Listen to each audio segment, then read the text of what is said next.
The World Health Organization was a criminal racketeering organization as defined by the Sherman Act and the Clayton Act. And by that I mean interlocking directorates defined under the Clayton Act, racketeering and express market domination and market controls, all of which are defined under the Sherman Act. This was a violation of the law when it was set up in the 1940s. And we have to go back to the foundation of what the WHO is and recognize since 1953, it has been exclusively a vaccine-promoting enterprise for the benefit of the people who have commercial interest in vaccines. If you read their opening charter and all of the hearings that gave rise to their opening charter from Bretton Woods in July of 1944 to its actually founding charter in 1950 and 53. What's missing from those conversations is who is writing the checks. And back then, you can look, and it's all in a matter of public record, Rockefeller Foundation and the Wellcome Trust were the check writers. Giant surprise. Why were they writing the check for establishing the World Health Organization? And if you think it was because we wanted to have information sharing and research and scientific collaboration, then you're actually not reading the actual records from those meetings, because those records were about distribution of drugs.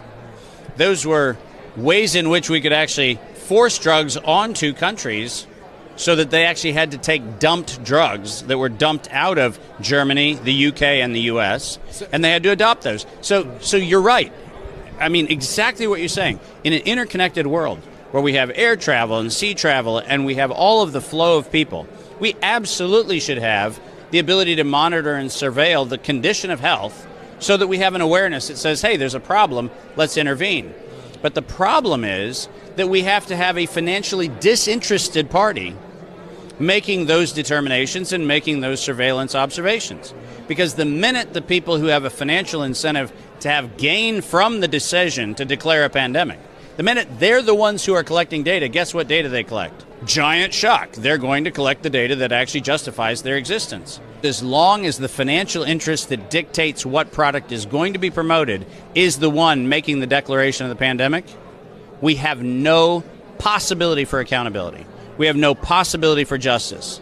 And what we do is we allow people who were formed out of the eugenics office, Carnegie Mellon in 1913, that same group of people that were the same group of people that established the World Health Organization in 1953, that same group of people are the ones who are making this decision. And I don't know how you feel about eugenics, but I have a problem with it.